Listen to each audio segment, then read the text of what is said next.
I wanted to crack TikTok. When I was talking about TikTok, I was saying I didn't know what's going on there. Are you saying that TikTok is more sophisticated? Yeah. Really? Who believed in you? Who was that person that really pushed you? Was that hard to, quote unquote, give up that dream? No, because I was always questioning myself on everything I was doing. I remember you did very few interviews. You were very behind the scenes, and all of a sudden you're Because really nobody coming was forward. asking. That's all. And when I arrived in Paris, I knew no one in fashion. And little by little. Now I know everyone. The Parisian powerhouse Lucien Pagès is the man behind some of the fashion world's most talked about moments. From Saint Laurent and Jacquemus to Schiaparelli, his mix of charm, strategy, and candor has made him one of the industry's most influential storytellers. What for you do you think is the biggest misconception about what you do? They think it's very glamorous. It's not. I know. The pressure. So it's really like fake it until you make Fake it, exactly. Fake it until you make it. All the most important people of this industry, they have in common one quality is that essence of you, which is so much a part of who you are, this joyful nature, where does that come from? I don't know. Me, I feel I'm totally depressed. But when I'm on stage... Are you always performing? Oh, no, it's not performing. It's just that... I don't remember the first fashion show that I ever saw, but I remember the first show that I saw that moved me. What was your show? Because you saw many, many good shows.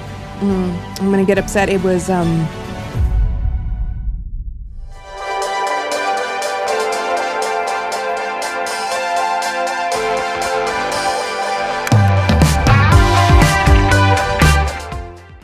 Lucien, thank you so much for joining me. It's such an honor to finally get to speak to you. Thank you so much, Jessica, for inviting me. We've known each other for decades. Yes. So I feel I can ask you this question straight off the bat. I saw a photo of you looking serene on social media with a t-shirt with a t-shirt that said maker or breaker. Yes. Which are you? Are you a maker or a breaker? I don't know. It's a friend that gave it to me for my birthday. And he said that apparently I said that in an interview. I don't remember because, maker look like me, breaker doesn't look like me. But I like the idea. Yeah, it is quite a statement. You mentioned for your birthday, I don't know if it was for this last one, for your 50th, was that the shirt? Yes. What did turning 50 feel like for you? Was it a moment of real reflection, of looking back? I know it was a moment of celebration because it looked amazing, but what is hitting that milestone meant for you? There was a lot that happened because I sold my company in December to the Independence Group. And then I turned 50. And so it was a moment, yes, of celebration and also of maybe the end of a circle and the start of a new one without not changing anything, but just in my mind, maybe like, why not looking back? Why not like after this birthday, like I put a lot of personal things like the cake, like C'est la vie de Christian Lacroix, or things that I really loved when I was a child and I was dreaming about it. And being in between Inès de la Fressange, that was my icon when I was a young guy, and I had all her Chanel advertising. Shot by Karl Lagerfeld in my bedroom, and now she's my friend. So there was this celebration of this circle of life. Like it was not about nostalgia; it was more about celebrating life, and that's why C'est la vie was totally appropriate for the occasion. I'm the same. I just had that big anniversary, and it has been for me a whole question of like, what do I want to do in this part of my life? Do I want to start giving back? Do I want to do something else? I guess I want to ask that question, but first of all, I want to circle back to the choice to sell the company and to go with the independent. What was the decision about, intentional in that I want to do something else now, or I feel like I've accomplished something, or was it more like I want to expand and I want to make something more? No, because I'm not leaving the company at all. So it's not like a question of changing life, retirement, or it's like I'm staying in my company, and I want my company to grow, and I want to deliver to the people that trusted me in acquiring it. So it's not at all a retirement. So it was the good moment for me. I had few opportunity. It was long discussion. We were talking since few years, and it was the right moment to do it. So I really like all my life. I went with the flow. It doesn't mean that I don't take decision, but I'm really like craving to take opportunity, Mm. and all the opportunity comment on dit saisir, You seize. yeah, Yeah. in my life they were good, Mm-hmm. you know. Mm-hmm. I think the life offer me some possibility, and well, I was not, is what I'm always saying. I don't have an agenda. I've had a vision, but I didn't have an agenda. Mm-hmm. So to go to the vision, I can take different road. Mm-hmm. So that's, there was like a lot of signal that was telling me is the right moment. Mm-hmm.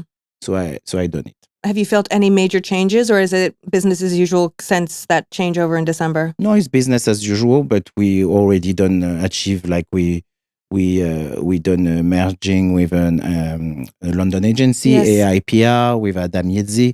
That was only possible because of the independence. So it was discussion I had with Adam since a long time, and they were possible only because I was in the group. So Okay. there was already like very positive action.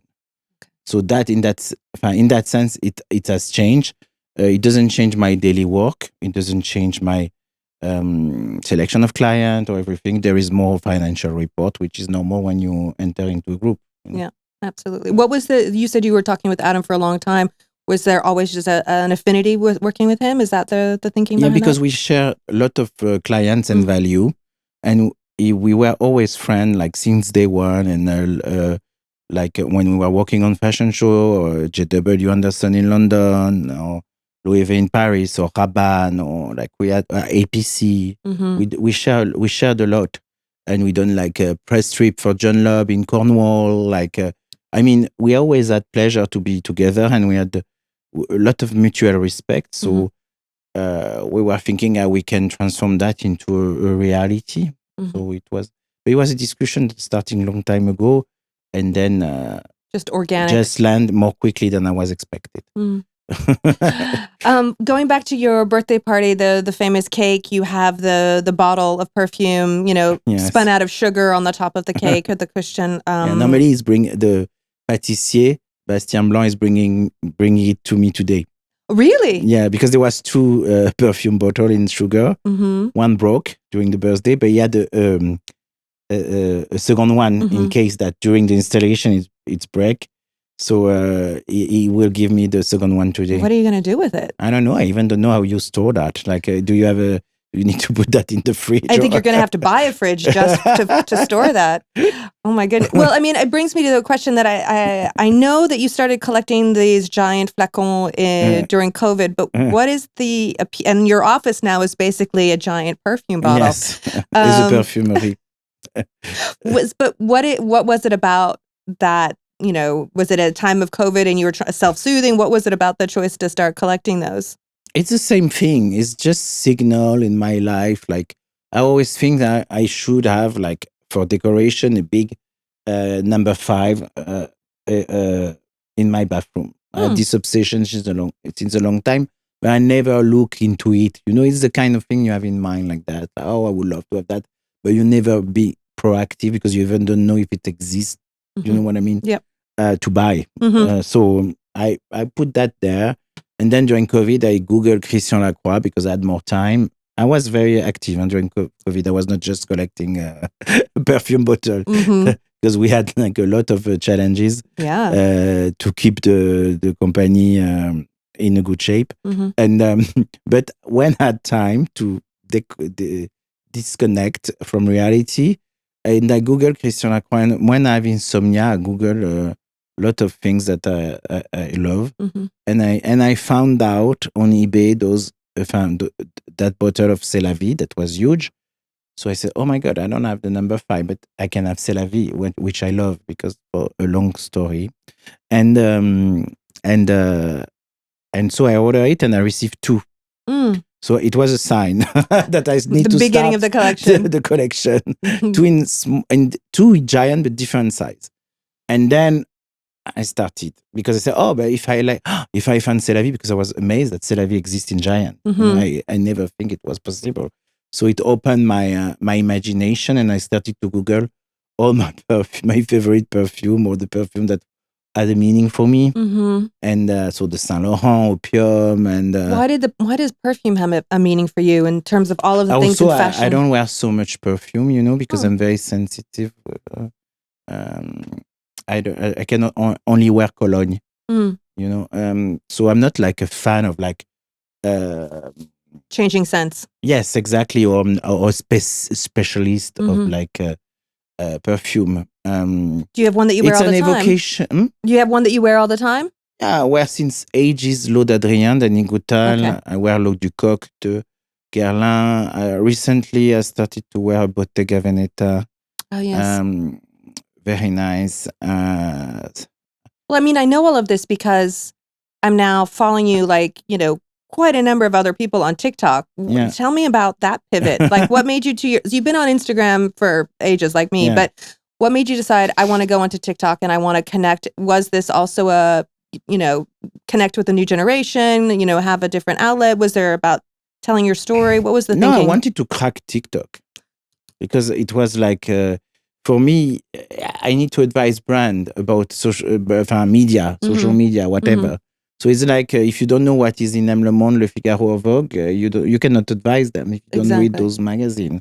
If you don't know the rubric they're doing, so it's the same for me. Like I jump into Instagram at a good moment, and it was more easy for my generation, I think, and TikTok is more complicated for my generation. And I agree. no, so it took a long time, and I realized when I was talking about TikTok, I was saying I didn't know what's going on there, you know, because I was not practicing it. And I know that for social media, the best way to understand is practicing. You have to go deep into it to understand the media itself. But it's still complicated for me because it's quite elaborated. It's not like Instagram where you put a story, a slide of beautiful thing you saw. Like you need to cut. And are you saying that TikTok is more sophisticated? Yeah. Really? Interesting. Depending how you do it. So I know you have somebody who you collaborate with who asks you questions, and is it important to you to surround yourself with, you know, that younger generation to keep you linked in? Of course, because it's not a secret that I turned 50, so you're getting old, and even though you keep your mentality young and curious, there is things you cannot. They are not, as I said, from your generation. It's different. It's normal. Everyone. When I was young and when I was seeing people of 50, they were not thinking like me. They were not having the same agility on some stuff. You know, it's like when you have kids and or nephew, or I don't know, like when you have a problem with the TV, you know, they arrive and they fix it in 1 second. Even children, you know, they get that. So it's innate. So there is a technical aspect, but there's also the social aspect. How you think when you are young. How you. It's even the young that love old things. They don't love them the same way we love them. You know what I mean? That's very true. It's normal. It's different eye on what. And have you personally seen a change in how you interact with people, or because of TikTok, has that people spot you on the street? Are you getting a different TikTok way? is very, very strong in it make you popular quickly because the algorithm is very strong. And yes, you have a lot of, even like in a restaurant, oh, you're Lucien from TikTok, or I love your TikTok, like really like at the train station yesterday again. Like it's really like I made a lot of article and podcast and well, this is interesting. You've done a lot of that recently. You've done a lot of like I remember you did very few interviews. You were very behind the scenes, and all of a sudden you're really coming forward. Asking. That's all. I was just waiting my moment. Well, your moment has arrived, Lucien. Your moment has arrived. Are you embracing it fully? You enjoying this moment? No, I think you mentioned giving back. You know, and I love to do when there is someone like on Instagram ask me, I'm doing this, they don't have so many followers, but if they want me to participate, I'm happy to do it as well. So I'm happy to do like a big story in Paris Match or Madame Figaro as answering to a young voices of Instagram that love fashion. So I barely say no. So it's just that it's not that I'm so full of myself. It's more like I think if it's interesting for the people, why not speaking? I Mhm. don't Mhm. like. And also, I have to say, like the interview podcasts help you to structure your thinking and your speech. Mm. That's very It's true. all you have to Mhm. be structured, and also you learn a lot. You learn a lot from the question. You learn a lot. I'm curious, and also if we stay in this giving back, the main purpose of my mediatization is to tell young people that it's possible, because I think my journey into fashion, into this world, can give the strength to do the same, because voilà, as I said, like my story is coming from a little village, dreaming to be in Paris, dreaming to work in fashion, and I just made it with a lot of probably struggle, and sometimes I was down, and Mhm. so I'm always thinking about this child that I was, and if he sees someone like me Mhm. saying it's possible, Mhm. so it will give him strength, Yeah, absolutely. you Well, I know. mean, that is one of the questions I wanted to ask you was who believed in you and what you could do even maybe before you did? Who was that person that really pushed you? Um, I think also in France it's very particular. People always tell you, and you know that is nothing is possible. There is a negativity, yes. Yeah, and also they project themselves always in you. It's Mhm. even not that they don't want it for you. Some, of course, don't, but Mhm. also they project their incapacity of dreaming Mm. on you, Mhm. or thinking it's possible. So they say, no, it won't be possible. It won't be possible. In France, you always hear it won't be possible. It won't be possible. So I'm trying. I don't think it's true. Like everything is possible. And But did you have somebody who thought it was possible for you? Or was it no, I had like little angels, or like when I don't know, I had little angel on all my roads. Mhm. People will give me attention when I was not important. I would say that there was I done an internship with Simone Baron. She was a journalist that founded Elle with Hélène Lazareff, and she was 83 when I worked with her. I was doing an internship at Journal du Dimanche with her, and she was bringing me to all the shows. Then she said she was close to Pierre Berger. She said, when you will be ready to do your internship with Saint Laurent, I will call Pierre. So for me, she was like one of my little angels. Mhm. Then there was when I done at the same time there was an internship with at Dior with and there was Brigitte Deveau, that was the directrice of La Cabine, and she loved us, a group of intern, and she was so chic, and she gave us attention. We became friends, Mhm. and I was like, oh my god, this lady is so chic, and she's my friend. Like I could be, and I was like 18, 19, you know. Mhm. Then I think Michel Gobert also was crucial, because I was at Champ Syndical, the school that became that fusion with EFM later, Mhm. and we were doing I was organizing the fashion shoot already Oh, of the wow. school. So And little inklings there at the yeah, beginning. and Misha was doing the music with Mm. Steven, and we became friends. And I was like just uh, 21, Mhm. and I was just a student. And he Mhm. was already doing the music for Chanel. He was already a star. So these people that and later Tim Blancs, later like many people that give me attention and that give me strength, Mhm. Mhm. So I'm trying to do it. For the next. Okay. Yes. Paying it forward. Yeah. If I see interesting people, I'm trying to give them attention. I have to do a little tangent here and ask, I know you worked with Monsieur Saint Laurent himself. Mhm. I mean, I met him a few times, but any kind of fond memories of that moment? I was intern, so I was not. I was in this. I was lucky enough to be in the studio with him, with very few people. Mm-hmm. But I was not. I would not say that we were like close. Like we Yeah, you weren't barely. hanging out having a coffee. No, no, no. It was so much hierarchy Mm-hmm. in this house. It was the haute couture house. Mm-hmm. Very with lot of rules and hierarchy. So you were even when sometimes I was alone in the studio with him, and we were barely talking. We were talking about the dog. Maybe but it's not important to me, because of course, what I had to say to Monsieur Saint Laurent at that time, it would have been so dumb. So I was happy that I had the chance to observe him. Mhm. That was my gift. What did you observe? What was the thing that you take away I from that? observed The one of maestro. exactly, one of the biggest designer of the world, Mhm. Mhm. working, draping, voilà, The like dream. the drawing, Mm. choosing fabric, like the essence of this job, Mm. So Well, I learned the true couture. Well, I know If that. if it still has have a sense now. Oh, well, that was something we need to talk about the sense of couture. But I want to, before we do that, I mean, you talk about seeing him draping, and I know that originally was a dream of yours, was to be a designer. Mhm. And then you moved into, of course, PR.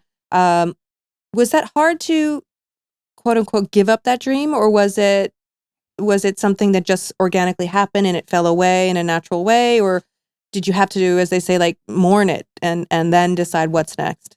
No, because I was always questioning myself on everything I was doing. Mm-hmm. So I was feeling that something was wrong and I wanted to see where I will land. Mm-hmm. So as you say, maybe it was not one day I wake up and say, oh, don't want to be a designer anymore. I want to be a PR. Nothing happened like that. It was really, as I said, like following following the road, following opportunity, was like, and just at one. I think what I like in my, it's also what I do for my job. I like to put things in the air, up in the air, and then see where it lands. Okay. I don't know if it's clear. Just up in the air, you kind of just. Yeah, it's like open doors and see where it lands. Huh. I don't know. It was so I was not. I done a bit of journalism. I was assisting Marcus Coley during more than 5 years. Mm-hmm. Nothing of that. Those jobs suits me. Okay.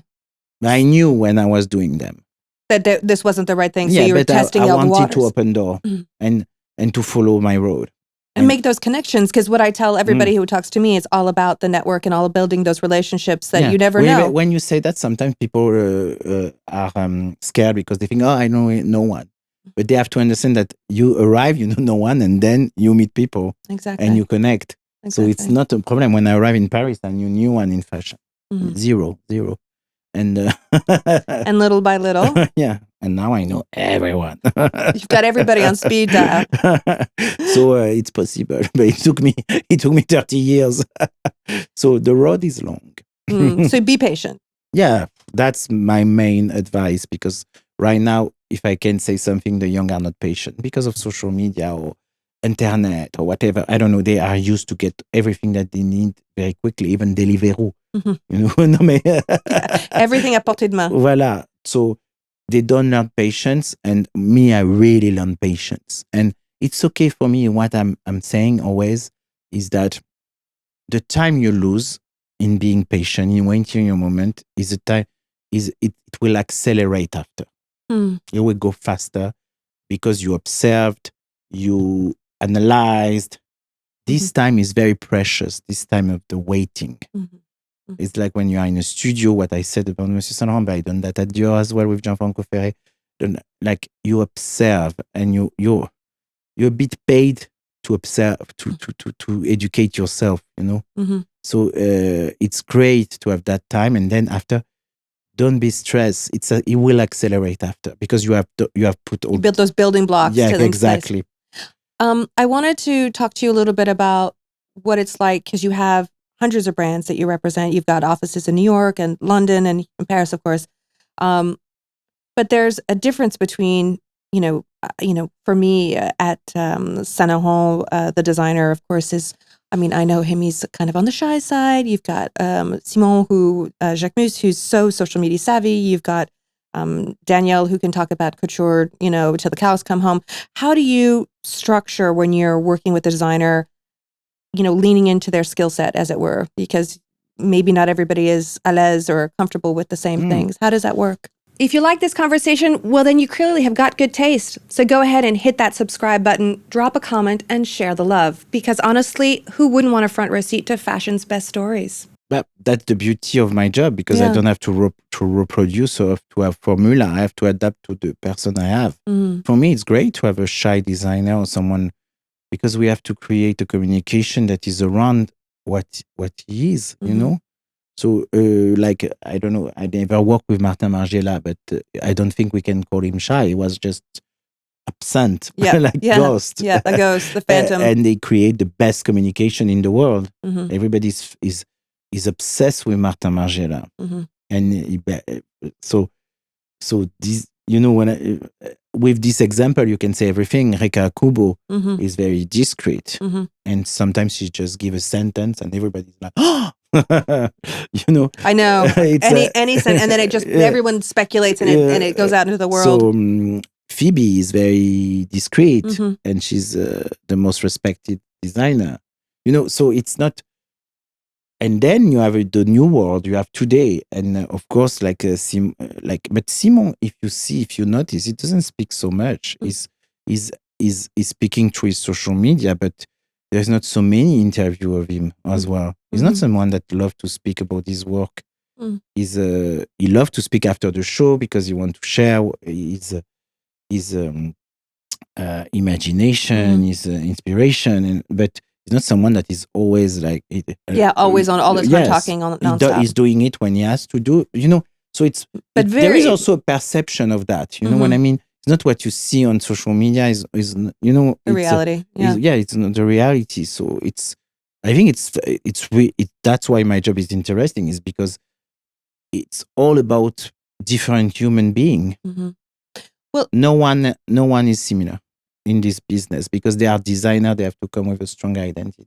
Yeah, the identity is key. You have to not be a derivative of anything else that's out there. The identity, stories. No one is coming from the same background. No one has done the same studies. What for you do you think is the biggest misconception about what you do? What do people get wrong about what you do? They think it's very glamorous. It's not. I know. My job is not glamorous. We work in a very glamorous industry, but what we do is not. No, my job is not glamorous. I'm here to make it glamorous. So it's true that on social media, we of course, what we play this game of glamorous because it's what make people dream. But it's just so much work, so many hours, so many behind the scene jobs that are not so glamorous, like the pressure. So it's really like. Fake it until you make it. Fake it, exactly. Fake it until you make it. I've been there. But it's fine. I like it. I mean, I'm fine that it's not glamorous. I'm there to work. You know? Like I like to be. Also, for example, I never go to parties or cocktail if I don't organize them. I barely go. Because I'm not a social person, you know, but people don't understand. Like, I prefer to go home and watch a series you know, and you're a homebody. You like to stay home. Yeah. I'm not social at all. Like, I'm social when it's come to work. I like to do things for work. I like to meet. First, I love to meet people during work. When you meet someone and you work, I think the relation is super clear. You know, you are. If I meet a journalist, he wants something from me, I want something from him. And then we find friendship. You know what I mean? Yeah, there are clear delineations and boundaries. But I like that it's not pretending. Oh, hello. Yes, that. Yeah. It's just like, that's why I love to meet people at work, and I love to make friends at work. Interesting. It's because you start with a clear base. I don't. And for example, it's like I don't like when I go to a place when there is people I don't know and it's more friendly, not work, because I have to. You're out of your comfort zone. Okay, that's interesting. But I do it well. I'm trained.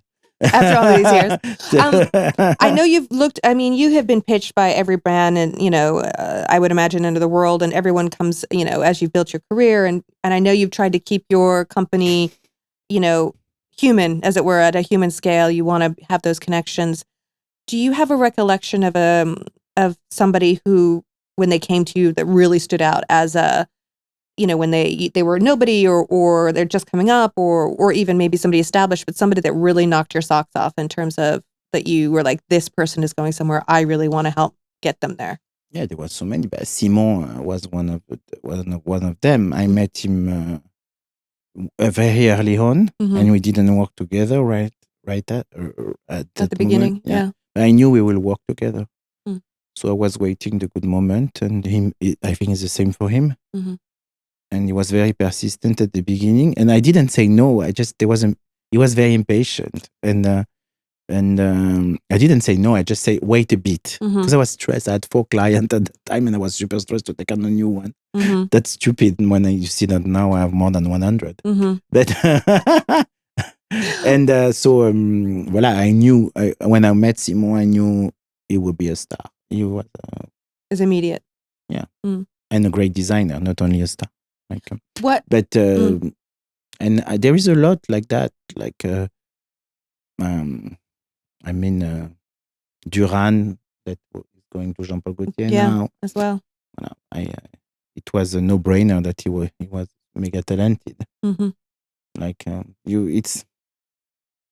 and I was not the only one. I'm not like a genius, No, I mean, sometimes you can't deny it. It's undeniable when it's really. Yeah, it's when you see something that you never saw before, or the story that is so well done, like when you see this authenticity, when you see, voila, it's yeah, you recognize I have a lot it. of problem to take people who are copycat, for example.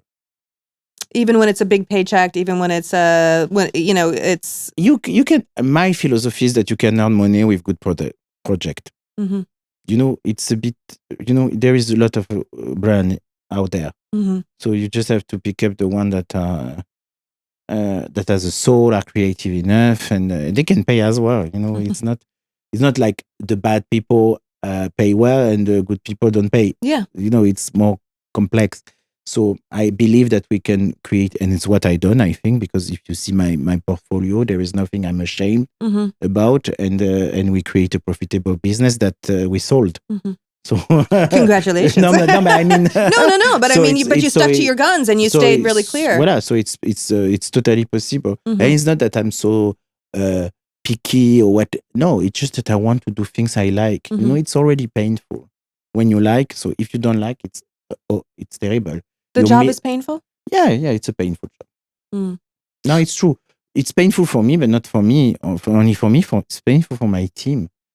This fashion week never end. They don't sleep. There is like, and we have to do reporting after, and you have to do, and it's non-stop.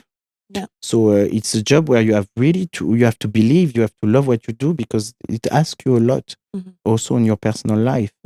Very true. And I'm very conscious about that, and I'm very grateful to my team, because I know they give a big part of their life to the company. And if I decide to do it, it's my problem. But them, it's not their company, as it were. It's not their company. Yeah. But I want they feel it's their company. It's important, because I cannot do alone. I cannot do. So it's for me, a company is a. Do you consider that? Say like a social project? And I mean, no, society. It's something that we build together. Do you feel like, do the people who work for you, do you consider them family? No, because I don't want to. Yeah, they are. Like, I don't know. Yes, we are living. I spend more time than with my real family. So in that way, yes, and we have a lot of respect and love somehow for each other. After family is family and work is work, and I don't want that they feel that they are.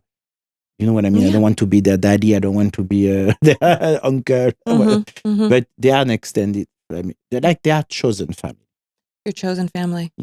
And I'm super proud about what we are doing together, and I cannot do it without them. And when I say that, it's not like words. It's really I mean it. Like heartfelt. Yeah. Because but we have fun. Yeah.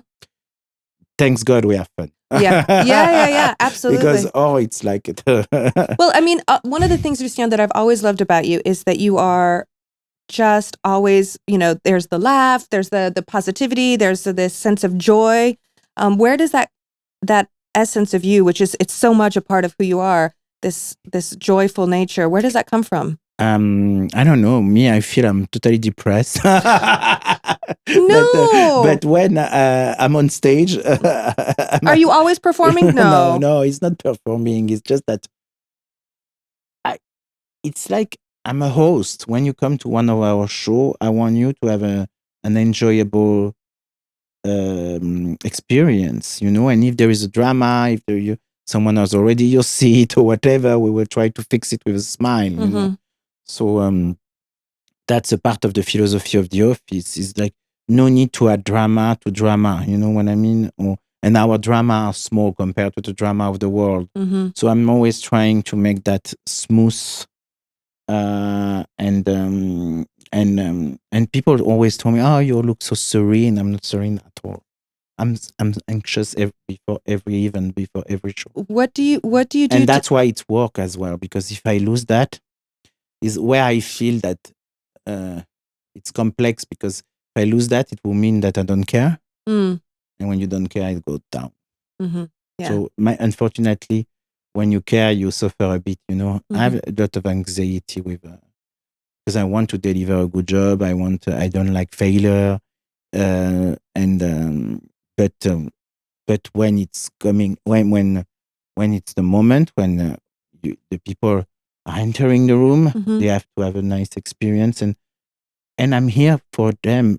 Like you know what I mean? Yeah. And for my client, they don't want me to make drama. Mm-hmm. They want me to solve problem solver. Yeah. So I love this sentence. I don't know if it's true. Like they said that Anna Wintour said one day, or maybe I don't know if it's true. If it's a urban legend. Don't come to me with the problem. Come to me when you have the solution. I think that's a great philosophy in life. I think that's a very good philosophy. I don't know if she said it, but but that should be stitched on your next shirt. And I try to learn that to my team, because sometimes they arrive there, they put you the problem like that on. Say maybe you can come with already some solution. Yeah, exactly. And me, it's what I have to do with my client. Mm-hmm. I have to solve problem. Come with a solution before they arrive to their here. Mm-hmm. Because they have to be creative. They have to do their show. They have to do their event. They have to do their dinner. They have to do their speech. They have to do their interview. So they have to be focused. They cannot be disturbed by little problem. Mm-hmm. I don't remember the first fashion show that I ever saw. To this day, I can't remember what the name of the designer was, but I remember the first show that I saw that moved me. Mm-hmm. Do you remember the first? What was your show? Oh God, because you saw many good shows. I'm gonna get upset. It was Albert's first show with Guy Laroche. Yeah, with the flowers coming up, the dresses, and I regret to this day not buying one of those dresses. But yeah, Albert's show. Yeah, amazing. Yeah, beautiful. Mine. The first show that moved me. Yeah, sorry. Yeah. You were very moved. Yeah, I was very moved. Well, Albert, yes, I miss him terribly. Of course. And one of my most beautiful show was the celebration of Albert. Yes. Love Bring Love, where we ask all the designer to create a look for Albert. I always quote it as one of my best show because there was a true emotion there, of course. But the first show that moved me probably is the Saint Laurent couture that I saw because it was my dream to see a Saint Laurent show, it was like so perfect, so timeless, out of our time, like numéro 1. C'était plutôt numéro 1, number 1. Oh my God, I had completely forgotten about that. Number 1. Oh my God, those shows and the women, how they walk down the aisles. And Monsieur Berger, and they was taking the We're ready to start. Everyone please, take their seat. Yes. And this big chandelier and this big ad that were not passing. Yes. Oh my God, they do this.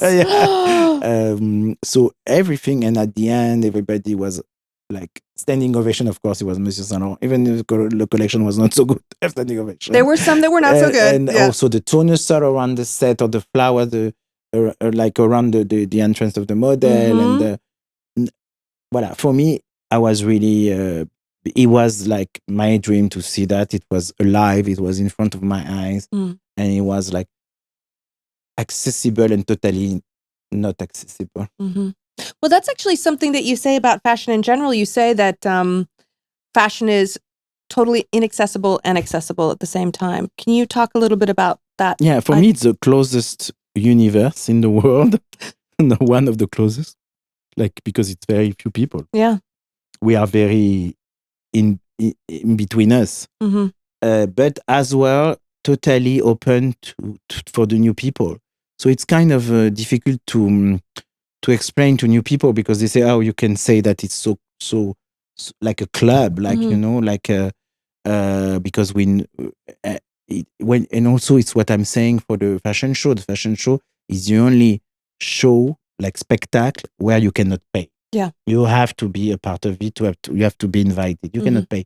If someone come with your ticket, he won't enter, even if he give you 1 million.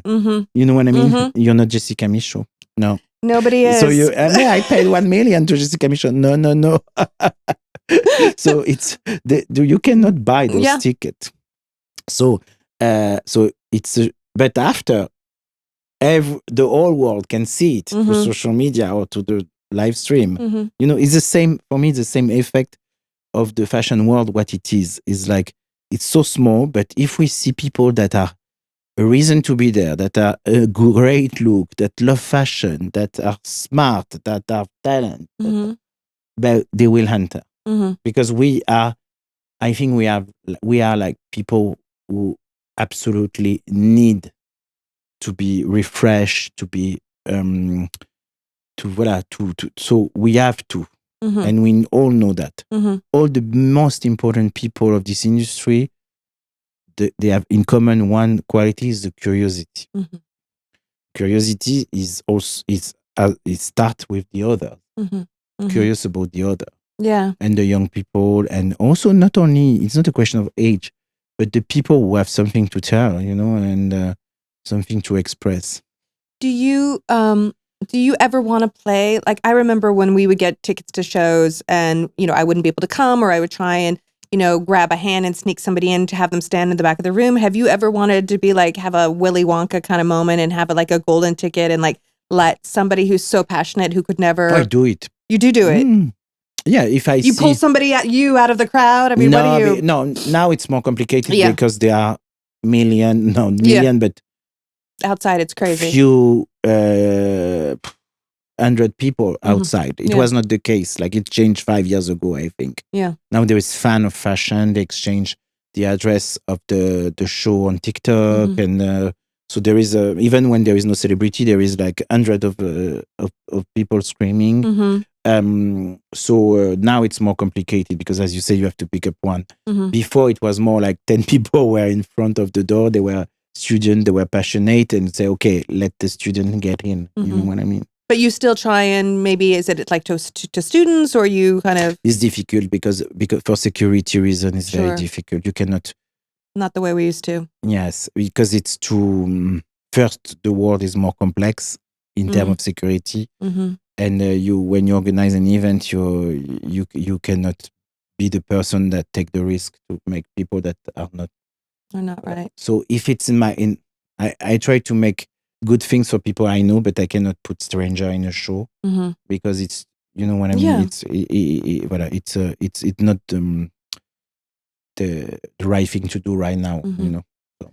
Talking about right thing to do right now, what are you most excited about looking forward in the fashion industry? I mean, granted, there's a huge sea change in terms of designers, and yet not, because so many of them are returning faces at new houses. Is it AI? Is it more that whole experience? Like what in the fashion space? And you also mentioned earlier, what is couture? Like where are you seeing things evolve now going forward? I think the new designer coming to house, it's the first time that we have so many new designers at the top house fair. At the same time. So it's very exciting, and it's just saying that it's a change of generation. Not only based on age, once again, is it because there is like Pierre Paolo is probably older than Jonathan Anderson or Michael Blasi, but it's like those people like really arrive in place, like at the manette, je sais pas comment on dit, at the in power. Or Yeah, in whatever. power. Yeah. And so that, but for me, there is a more bigger discussion that is the how we will reinvent. I would say Reinvent. yeah, reinvent fashion, the luxury, not fashion, the luxury, because I think the luxury is struggling right now in economy, in trust. So I think the luxury has to rethink his Question model. itself. Yes, totally. Yeah. Because is the luxury being in every outlet? Is the place of luxury in being every airport? Is the place of luxury? You know what I mean? Yeah. Like, I'm not judging. I'm saying that this. Where is the This exclusivity if it's industry everywhere? went from earning million to billion. There is a gap. Before say, oh, he's doing this 100 million. Now it's like if it's not doing 10 billion, like so. I think, and to do 10 billion, you have to sell a lot of things that are not true luxury, and so it's really like I think there will be a new phase of all of us. We have to rethink luxury and what is the idea of luxury. So can I throw that at you? Like, what do you think the idea of luxury is? No, I think the luxury now is more the niche, the true luxury. But the idea of luxury is I think what, like niche, limited, one of a kind. Yeah, but probably that's true luxury. The rest is more fashion. I'm not judging. I love fashion. Sure, but there was a mix of. Well, I mean, the word luxury has been so bastardized and spread so thin that. But even savoir-faire. Oh my God! Yes. Because there was luxury, then nobody wanted to hear about luxury. It was gross, so it becomes savoir-faire. But what is mean now savoir-faire? So I think there is a big challenge for the luxury industry. Not speaking about the fashion industry, because for me, fashion is creativity, is like pushing the limit of creation, of feeling how we should now dress for the future, or and luxury is another idea, but it's very linked now, because before you had like the fashion and the luxury. There was the distinctly different. Créateur, the mode, et le big house. And then with the like Galliano or McQueen or all these creators arriving at the head of the big house became blockbuster of money and creation. You know what I mean? Yeah. And then prices rising, where maybe the quality is not so much rising. So so now fashion and luxury have mixed much more, and voila. But I think it went very high, the result of this industry, and now it maybe should be a bit more balanced. And well, maybe it's settling down now. We're seeing the results kind of switch, because I don't know if just a moment or if it's more structural. Ah, interesting. We don't know yet. Are you nervous about this? No, I'm not nervous. I'm not nervous because it's. You mean for my own business? I don't know. I mean, no, because when you struggle, you need communication. You got to communicate even more. So it's the only thing you can do. So no, but I don't want to be selfish as well. If there is a rethink of the luxury, I would like to be a part of it. Of the discussion. I think it's interesting. It's normal. It's not. It's circular. Yeah, it's circular. Yeah. Yeah, it's like there was like things that were pushed to a certain limit, and now maybe they should be rethink. It's normal. It's in every. In every. Yeah, it's natural. It's a natural state of the circle of life, as it were. Yeah. Speaking of circle of life, I'm going to ask you my same 5 generic fashion questions that I ask every single person I've ever interviewed. So, Lucien, the first of the 5 is, what is your favorite piece of clothing or item that you cherish the most in the world? Like if there was a burning building, what would you take with you or running out? Oh my God, I'm so not fashion for myself. I know. This is why I'm really curious what you're going to say. My good jeans, Saint Laurent. Your Saint Laurent jeans? Yeah. Okay. I have 10 of them. And they're all the same. All exactly, the same. Yeah. Is this, and I know you have a uniform basically so that you don't have to think about it. Is that? Yeah. Yeah. Okay. Yeah. Also for men's, it's more easy. Fair. Yeah, that's very true. So I have those t-shirts, like jeans and Your Saint Laurent jeans are what you would take with you. Yeah. Okay. Because it's so difficult to find the jeans. I'm not saying a good jeans for everyone, a jeans for yourself. Yeah. Yeah. It's very specific. Right. Yeah, you got to get it right. right. Jean, like, we all have different bodies. So, voilà, a gray jean on someone. I saw some amazing, like,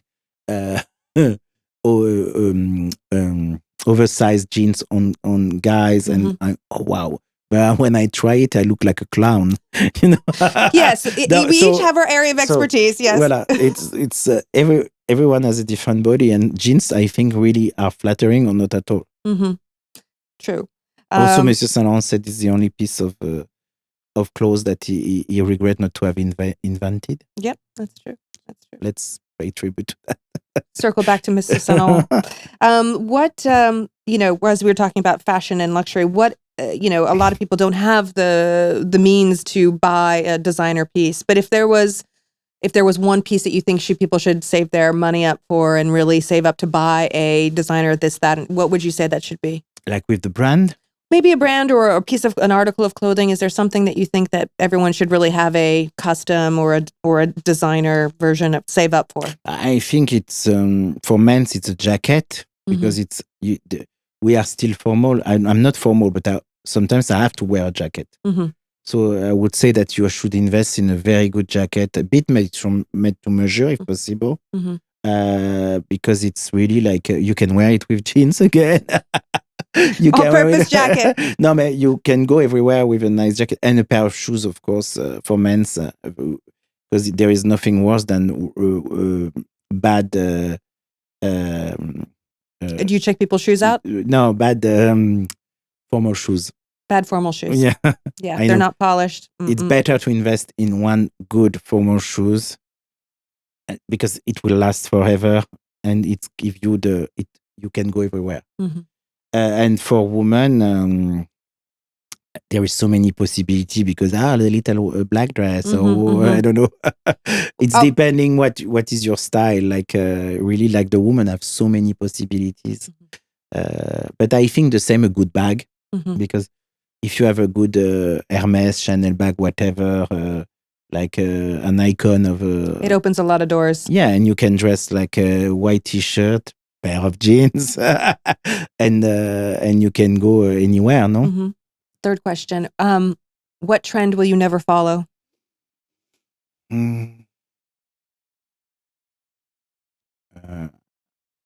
Fashion trend?